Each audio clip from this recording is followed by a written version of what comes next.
ಶಾಸಕ ಯತ್ನಾಳ್ ಸುದ್ದಿಗೋಷ್ಠಿಯನ್ನ ಕರೆದಿದ್ದಾರೆ. ಮಧ್ಯಾಹ್ನ 3 ಗಂಟೆಗೆ ಸುದ್ದಿಗೋಷ್ಠಿಯನ್ನ ಕರೆದಿದ್ದಾರೆ ಯತ್ನಾಳ್. ಉತ್ತರ ಕರ್ನಾಟಕದಿಂದಲೇ ಯತ್ನಾಳ್ ರಣಕಹಳಿಯನ್ನ ಮೊಳಗಿಸಲಿದ್ದಾರೆ.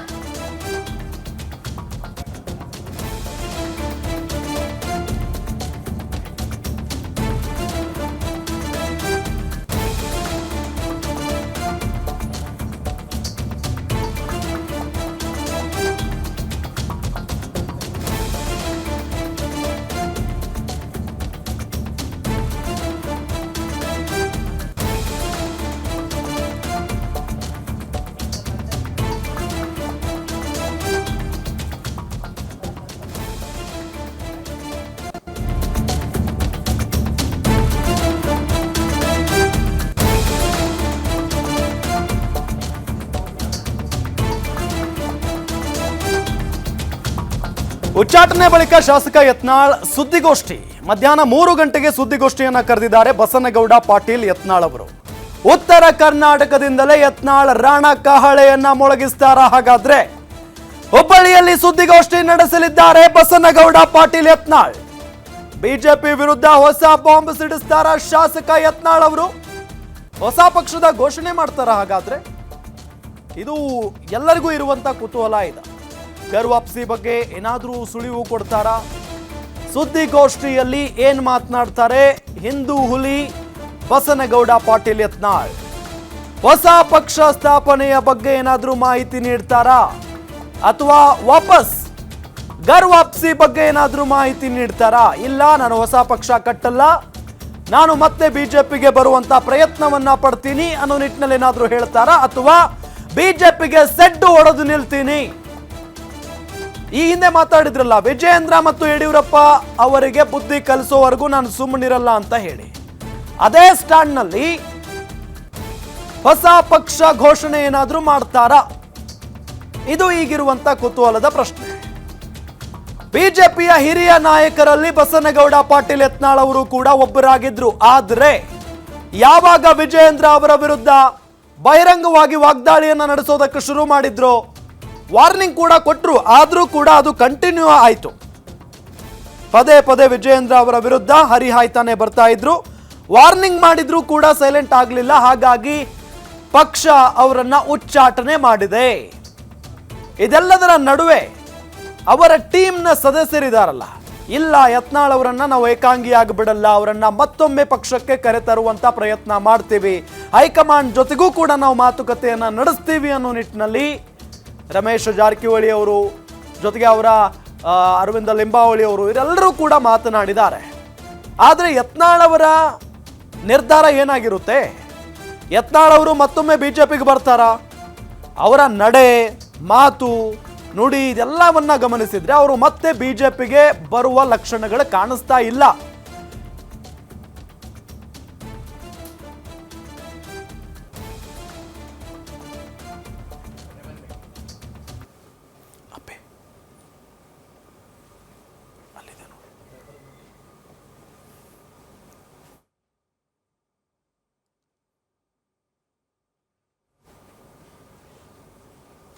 ಯತ್ನಾಳ್ನ ಉಚ್ಚಾಟನೆ ಮಾಡಿದ್ರು, ರೆಬಲ್ಸ್ ಆಟ ಮಾತ್ರ ಸದ್ಯಕ್ಕೆ ನಿಲ್ಲುವಂತಹ ಲಕ್ಷಣಗಳು ಕಾಣಿಸ್ತಾ ಇಲ್ಲ. ಬಿಜೆಪಿಯೊಳಗೆ ವಿಜಯೇಂದ್ರಗೆ ಬಂಡಾಯದ ಬಿಸಿ ತಡ್ತಾ ಇದೆ, ಕಾಟ ಶುರುವಾಗಿದೆ.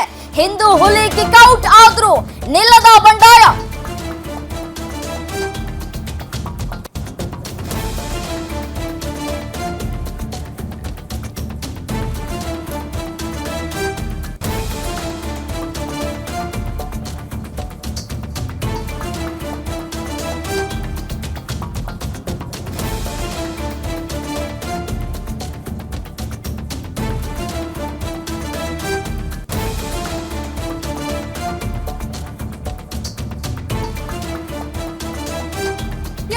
ಉಚ್ಚಾಟನೆ ಈಗಾಗಲೇ ಮಾಡಲಾಗಿದೆ. 6 ವರ್ಷಗಳ ಕಾಲ ಉಚ್ಚಾಟನೆಯನ್ನ ಮಾಡಲಾಗಿದೆ.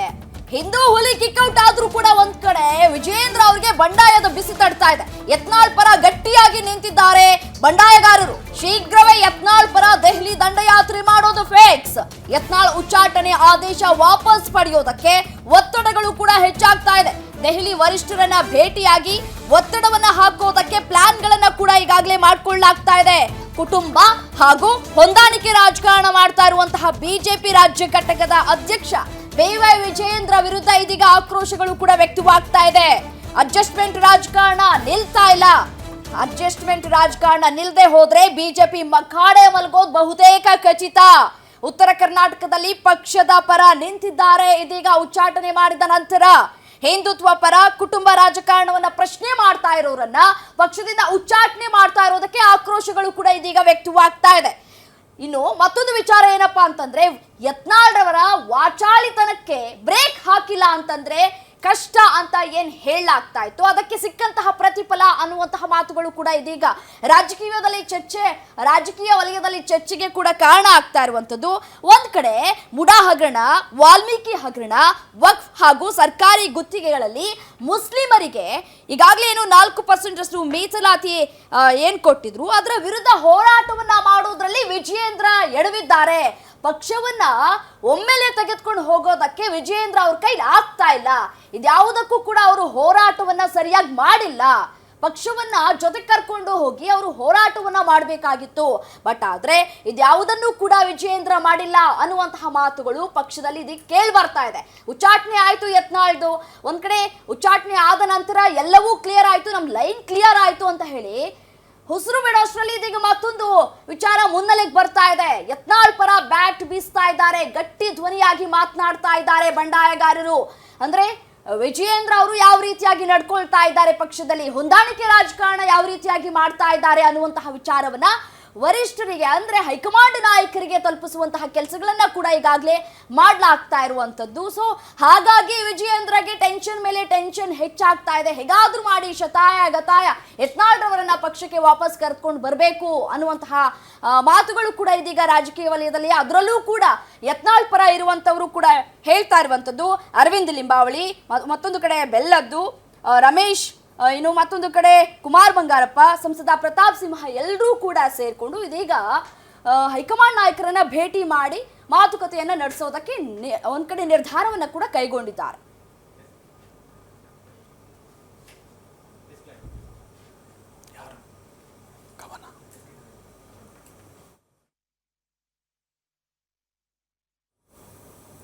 ಡೀಟೇಲ್ಸ್ ಕೊಡ್ತಾರೆ ನನ್ನ ಕಲೀಗ್ ಕವನ, ನೇರ ಸಂಪರ್ಕದಿಂದ ಜಾಯ್ನ್ ಆಗ್ತಾ ಇದ್ದಾರೆ ನ್ಯೂಸ್ ಡೆಸ್ಕ್ ನಿಂದ. ಏನು ಕವನ, ಇದೀಗ ಪಕ್ಷದಲ್ಲಿ ಏನಾಗ್ತಾ ಇದೆ ಅನ್ನುವಂತಹ ಮಾತುಗಳು ಕೂಡ ಇದೀಗ ಕೇಳಿ ಬರ್ತಾ ಇರುವಂತದ್ದು. ಗೊತ್ತಿರುವಂತಹ ವಿಚಾರ, ಯತ್ನಾಳ್ರವರನ್ನ ಉಚ್ಚಾಟನೆ ಕೂಡ ಮಾಡಲಾಗಿದೆ.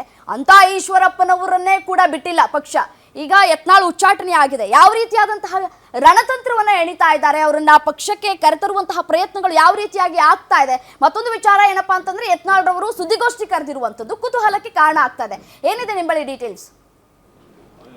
ರಮ್ಯಾ, ಏನು ಯತ್ನಾಳ್ ಅವರು ರಾಜ್ಯ ಬಿಜೆಪಿಯಿಂದ 6 ವರ್ಷಗಳ ಕಾಲ ಉಚ್ಚಾಟನೆ ಆಗಿದ್ದಾರೆ. ಈ ಒಂದು ಉಚ್ಚಾಟನೆಯ ಬಳಿಕ ಎಲ್ಲೋ ಒಂದು ಕಡೆ ವಿಜಯೇಂದ್ರ ಅವರು ಸಾಕಷ್ಟು ಹೋರಾಟ ಪ್ರತಿಭಟನೆಗಳಲ್ಲಿ ಸಾಕಷ್ಟು ಭಾಗಿಯಾಗ್ತಾ ಇದ್ದಾರೆ.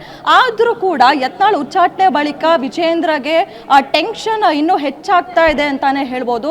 ಈಗಾಗಲೇ ಯತ್ನಾಳ್ ಉಚ್ಚಾಟನೆ ಬಳಿಕ ರೆಬಲ್ ನಾಯಕರು ಸೈಲೆಂಟ್ ಆಗ್ತಾರೆ. ಇನ್ಮೇಲೆ ಯಾರು ಕೂಡ ವಿಜಯೇಂದ್ರ ಆಗಿರ್ಬೋದು, ಅದೇ ರೀತಿಯಾಗಿ ಯಡಿಯೂರಪ್ಪನವರ ವಿರುದ್ಧ ಆಗಿರ್ಬೋದು, ಅದೇ ರೀತಿಯಾಗಿ ರಾಜ್ಯ ಬಿಜೆಪಿಯ ಆಂತರಿಕ ವಿಚಾರವನ್ನ ಎಲ್ಲೂ ಕೂಡ ಬಹಿರಂಗವಾಗಿ ಚರ್ಚೆ ಮಾಡಲ್ಲ ಅನ್ನುವಂಥದ್ದು ಎಲ್ಲರೂ ಅನ್ಕೊಂಡಿದ್ದಂಥದ್ದು. ಆದರೆ ಈಗ ರೆಬಲ್ಸ್ ವೈಲೆಂಟ್ ಆಗ್ತಾ ಇದ್ದಾರೆ ಅಂತಾನೆ ಹೇಳ್ಬೋದು. ಶತಾಯ ಗತಾಯ ಯತ್ನಾಳ್ ಅವರನ್ನ ಮಾತ್ರ ನಮ್ಮ ಗುಂಪಿನಿಂದ ಕೈ ಬಿಡುವಂತಹ ಸಾಧ್ಯತೆಗಳೇ ಇಲ್ಲ ಅಂತ ಇದೀಗ ರೆಬಲ್ಸ್ ಹೊಸ ಆಟ ಶುರು ಮಾಡ್ಕೊಂಡಿದ್ದಾರೆ. ಈ ಒಂದು ಯತ್ನಾಳ್ ಉಚ್ಚಾಟನೆ ಬಳಿಕ ಸಭೆಯನ್ನ ಕೂಡ ನಡೆಸಿದ್ರು ರೆಬಲ್ ನಾಯಕರು. ರೆಬಲ್ ನಾಯಕರ ಸಭೆಯ ನಂತರ ಯುಗಾದಿ ಹಬ್ಬದ ನಂತರ ನಾವು ಹೈಕಮಾಂಡ್ಗೆ ಮನವಿಯನ್ನ ಮಾಡ್ತೀವಿ, ಯತ್ನಾಳ್ ಅವರ ಕಡೆಯಿಂದಲೇ ಒಂದು ಮನವಿ ಪತ್ರವನ್ನ ಕೂಡ ಬರೆಸ್ತೀವಿ ಅಂತ ಕುಮಾರ್ ಬಂಗಾರಪ್ಪ ಅವರು ಮಾಧ್ಯಮಗಳಿಗೆ ಹೇಳಿಕೆಯನ್ನ ಕೊಟ್ಟಿದ್ರು. ಅದಾದ ನಂತರ ಯತ್ನಾಳ್ ಅವರು ಗ್ಯಾರಂಟಿ ನ್ಯೂಸ್ಗೆ ಒಂದು ಹೇಳಿಕೆಯನ್ನು ಎಕ್ಸ್ಕ್ಲೂಸಿವ್ ಹೇಳಿಕೆ ಕೊಟ್ಟಿದ್ರು ಅಂತಾನೆ ಹೇಳ್ಬೋದು. ಅಂದರೆ ನಾನು ಹೈಕಮಾಂಡ್ ಬಳಿ ಭಿಕ್ಷೆ ಬೇಡೋದಿಲ್ಲ, ಅಂತಹ ಪರಿಸ್ಥಿತಿ ಬಂದರೆ ನಾನೇ ಒಂದು ಹೊಸ ಪಕ್ಷವನ್ನು ಕಟ್ತೀನಿ ಅನ್ನುವಂತಹ ಮಾತನ್ನು ಕೂಡ ಹೇಳಿದರು. ಸೊ ಹೀಗಾಗಿ ಯತ್ನಾಳ್ ಅವರು ಮತ್ತೆ ಬಿಜೆಪಿಗೆ ವಾಪಸ್ ಬರ್ತಾರಾ ಬರಲ್ವಾ, ಹೊಸ ಪಕ್ಷ ಕಟ್ಟಲ್ವಾ ಅನ್ನುವಂತಹ ಅನುಮಾನಗಳು ಕುತೂಹಲಗಳು ಸಾಕಷ್ಟು ಮೂಡ್ತಾ ಇತ್ತು. ಈಗಾಗಲೇ ಕುಮಾರ್ ಬಂಗಾರಪ್ಪ ಆಗಿರ್ಬೋದು, ಏನು ರೆಬಲ್ ನಾಯಕರು ಯಾರ್ಯಾರಿದ್ದಾರೆ, ಕುಮಾರ್ ಬಂಗಾರಪ್ಪ ಅವರು, ರಮೇಶ್ ಜಾರಕಿಹೊಳಿ ಅವರು, ಅದೇ ರೀತಿಯಾಗಿ ಅರವಿಂದ್ ಲಿಂಬಾವಳಿ ಅವರು, ಇವರು ಎಲ್ಲ ನಾಯಕರು ಕೂಡ ಇದೀಗ ಯತ್ನಾಳ್ ಅವರ ಪರವಾಗಿ ದೆಹಲಿ ದಂಡಯಾತ್ರೆಗೆ ಶುರು ಮಾಡ್ತಾ ಇದ್ದಾರೆ ಅಂತಾನೆ ಹೇಳ್ಬೋದು. ಸೊ ಹೀಗಾಗಿ ಮುಂದಿನ ವಾರ ಅಥವಾ ಇದೇ ತಿಂಗಳಲ್ಲಿ ಏನು ರೆಬಲ್ ನಾಯಕರು ಯತ್ನಾಳ್ ಅವರನ್ನ ಹೊರತುಪಡಿಸಿ ಇನ್ನೆಲ್ಲ ರೆಬಲ್ ನಾಯಕರು ಕೂಡ ಯತ್ನಾಳ್ ಅವರ ಪರವಾಗಿ ದೆಹಲಿಗೆ ಹೋಗಿ ವರಿಷ್ಠರನ್ನ ಭೇಟಿಯಾಗಿ ಇಲ್ಲಿನ ರಾಜ್ಯ ಬಿಜೆಪಿಯ ಸ್ಥಿತಿಗತಿಯನ್ನ ಮನವರಿಕೆ ಮಾಡಿಸೋದು. ಅಂದ್ರೆ ಈಗಾಗಲೇ ಏಕಪಕ್ಷೀಯ ನಿರ್ಣಯವನ್ನು ತೆಗೆದುಕೊಳ್ತಾರೆ, ಕುಟುಂಬ ರಾಜಕಾರಣವನ್ನ ಮಾಡ್ತಾರೆ ಅನ್ನುವಂಥದ್ದು ಏನು ಆರೋಪಗಳು ವಿಜೇಂದ್ರ ಅವರ ವಿರುದ್ಧ ಕೇಳಿ ಬರ್ತಾ ಇತ್ತು, ಇದೆಲ್ಲವನ್ನ ಕೂಡ ಮನವರಿಕೆ ಮಾಡಿ ಇನ್ಮೇಲೆ ನಾವು ಆಂತರಿಕ ವಿಷಯಗಳನ್ನ ಬಹಿರಂಗವಾಗಿ ಚರ್ಚೆ ಮಾಡೋದಿಲ್ಲ, ಯತ್ನಾಳ್ ಅವರನ್ನ ಮತ್ತೆ ಪಕ್ಷಕ್ಕೆ ವಾಪಸ್ ಕರೆದುಕೊಳ್ಳಿ ಅನ್ನುವಂಥದ್ದು. ಅದೇ ರೀತಿಯಾಗಿ ಈ ಒಂದು ಏನು ಉಚ್ಚಾಟನೆ ಆದೇಶ ಏನಿದೆಯೋ ಅದನ್ನ ಮರುಪರಿಶೀಲಿಸಿ ಅಂತ ಮನವಿ ಮಾಡೋದಕ್ಕೆ ಇದೀಗ ರೆಬಲ್ ನಾಯಕರು ಸಜ್ಜು ಮಾಡ್ಕೊಳ್ತಾ ಇದ್ದಾರೆ ಅಂತಾನೆ ಹೇಳ್ಬೋದು. ಇದನ್ನ ಹೊರತುಪಡಿಸಿದ್ರೆ ರಮೇಶ್ ಜಾರಕಿಹೊಳಿ ಅವರು ಕೂಡ ಈಗಾಗಲೇ ದೇವೇಂದ್ರ ಫಡ್ನವೀಸ್ ಅಂದ್ರೆ ಮಹಾರಾಷ್ಟ್ರದ ಸಿಎಂ ಆದಂತಹ ದೇವೇಂದ್ರ ಫಡ್ನವೀಸ್ ಅವರನ್ನ ಭೇಟಿಯಾಗಿ ಈ ಒಂದು ಯತ್ನಾಳ್ ಅವರ ಉಚ್ಚಾಟನೆಯನ್ನ ಮರುಪರಿಶೀಲಿಸುವಂತೆ ವಾಪಸ್ ತೆಗೆದುಕೊಳ್ಳುವಂತೆ ದೇವೇಂದ್ರ ಫಡ್ನವೀಸ್ ಅವರ ಬಿಜೆಪಿ ವಿರುದ್ಧನೇ ಈಗ ಹಿಂದೂ ಸಂಘಟನೆಗಳು ತಿರುಗಿ ಬಿದ್ದಿದ್ದಾವೆ. ಬೇಕೇ ಬೇಕು ಬಿಜೆಪಿಗೆ ಹಿಂದೂ ಹುಲಿ ಯತ್ನಾಳ್ ಬೇಕೇ ಬೇಕು ಅಂತ ಹೇಳ್ತಾ ಇದ್ದಾವೆ. ದಿನೇ ದಿನೇ ಹೆಚ್ಚಾಗ್ತಾ ಇದೆ ಶಾಸಕ ಯತ್ನಾಳ್ ಪರ ಕೂಗು.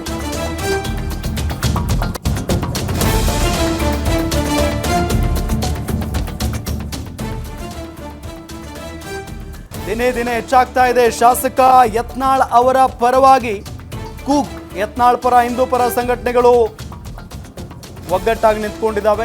ಬಿಜೆಪಿಯಿಂದ ಯತ್ನಾಳ್ ಉಚ್ಚಾಟನೆ ಖಂಡಿಸಿ ಪ್ರೊಟೆಸ್ಟ್ ಬೆಂಗಳೂರಿನ ಫ್ರೀಡಂ ಪಾರ್ಕ್ನಲ್ಲಿ ಸಂಘಟನೆಗಳು ಪ್ರತಿಭಟನೆಯನ್ನ ಮಾಡ್ತಾ ಇರುವುದು.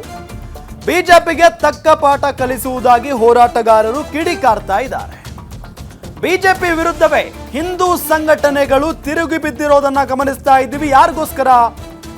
ಬಸನಗೌಡ ಪಾಟೀಲ್ ಯತ್ನಾಳ್ ಫೈರ್ ಬ್ರಾಂಡ್ ಹಿಂದುತ್ವದ ಅಜೆಂಡಾವನ್ನ ಇಟ್ಕೊಂಡು ರಾಜಕಾರಣ ಮಾಡುವಂತ ಬಿಜೆಪಿಯ ವಿರುದ್ಧವೇ ಹಿಂದೂ ಸಂಘಟನೆಗಳು ತಿರುಗಿ ಬಿದ್ದಿರೋದನ್ನ ಗಮನಿಸ್ತಾ ಇದ್ದೀವಿ. ಬೇಕೇ ಬೇಕು ಯತ್ನಾಳ್ ಅವರು ಬಿಜೆಪಿಗೆ ಬೇಕು, ಇದು ಅವರ ಉದ್ದೇಶ, ಆಗ್ರಹ. ಯತ್ನಾಳ್ ಅವರನ್ನ ಯಾವತ್ತು ಬಿಜೆಪಿ ಹೈಕಮಾಂಡ್ ಬಿಜೆಪಿ ಪಕ್ಷದಿಂದ ಉಚ್ಚಾಟನೆ ಮಾಡ್ತೋ ಆ ದಿನದಿಂದಲೂ ಆ ಕ್ಷಣದಿಂದಲೂ ಕೂಡ ರಾಜೀನಾಮೆ ಪರ್ವ ಆರಂಭ ಆಗಿದೆ. ಕೆಲವೊಂದಿಷ್ಟು ಮುಖಂಡರು ಬಿಜೆಪಿಯ ಪ್ರಾಥಮಿಕ ಸದಸ್ಯತ್ವಕ್ಕೆ ರಾಜೀನಾಮೆಯನ್ನ ಕೊಟ್ಟು ಹೊರಗಡೆ ಬಂದಿದ್ದಾರೆ. ಅದಾದ ನಂತರ ಹಿಂದೂ ಸಂಘಟನೆಗಳ ಸರದಿ ಈಗ ಅಕಸ್ಮಾತ್ ಆಗಿ ಯತ್ನಾಳ್ ಅವರನ್ನ ಬಿಜೆಪಿ ನಾಯಕರು ಸಂಪೂರ್ಣವಾಗಿ ಕಡೆಗಣಿಸಿಬಿಟ್ರೆ, ಅಕಸ್ಮಾತ್ ಆಗಿ ಅವರನ್ನ ವಾಪಸ್ ಕರೆಸಿಕೊಳ್ಳದೆ ಹೋದ್ರೆ ಬಿಜೆಪಿಯ ವಿರುದ್ಧ ನಾವು ನಿಲ್ಲಬೇಕಾಗುತ್ತೆ, ಬಿಜೆಪಿಗೆ ತಕ್ಕ ಪಾಠವನ್ನ ಕಲಿಸಬೇಕಾಗುತ್ತೆ ಅನ್ನೋ ನಿಟ್ಟಿನಲ್ಲಿ ಹಿಂದೂ ಪರ ಸಂಘಟನೆಗಳ ನಾಯಕರು ಕಾರ್ಯಕರ್ತರು ಹೇಳ್ತಾ ಇದ್ದಾರೆ. ಈಗ ಪ್ರತಿಭಟನೆಯ ಮುಖೇನ ಬಿಸಿಯನ್ನ ಮುಟ್ಟಿಸುವಂತ ಪ್ರಯತ್ನವನ್ನ ಕೂಡ ಮಾಡಲಾಗ್ತಾ ಇದೆ. ದಿನೇ ದಿನೇ ಯತ್ನಾಳ್ ಪರ ಕೂಗು ಅಂತೂ ಹೆಚ್ಚಾಗಿನೇ ಕೇಳಿ ಬರ್ತಾ ಇರೋದು.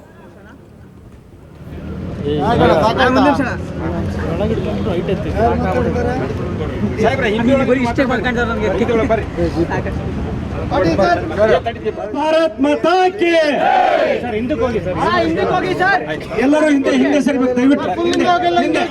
ಎಲ್ಲರೂ ಹಿಂದೆ ಎಲ್ಲರೂ ಹಿಂದೆ ಬನ್ನಿ. ಇನ್ನೂ ಹೋಗಿ. ಹಿಂದೂ ಹೃದಯ ಬಸವನಗೌಡ ಪಾಟೀಲ್ ಯತ್ನಾಳ್ ಅವರಿಗೆ ಜೈ ಶ್ರೀರಾಮ್, ಜೈ ಶ್ರೀರಾಮ್, ಜೈ ಶ್ರೀರಾಮ್. ಹಿಂದೂ ಹುಲಿ ಬಸವನಗೌಡ ಪಾಟೀಲ್ ಯತ್ನಾಳ್ ಅವರಿಗೆ, ಹಿಂದೂ ಹುಲಿ ಬಸವನಗೌಡ ಪಾಟೀಲ್ ಯತ್ನಾಳ್ ಬೇಕೇ ಬೇಕು, ಬೇಕೇ ಬೇಕು, ಬೇಕೇ ಬೇಕು. We want justice. We want justice. We want justice. We want justice. We want justice. We want justice. ಬೇಕೇ ಬೇಕು. ಅಖಂಡ ಹಿಂದೂಗಳಿಗೆ ಬಸವನಗೌಡ ಪಾಟೀಲ್ ಯತ್ನಾಳ್ ಅವರಿಗೆ, ಹಿಂದೂ ಹುಲಿಗೆ ಬಸವನಗೌಡ ಪಾಟೀಲ್ ಯತ್ನಾಳ್ ಅವರಿಗೆ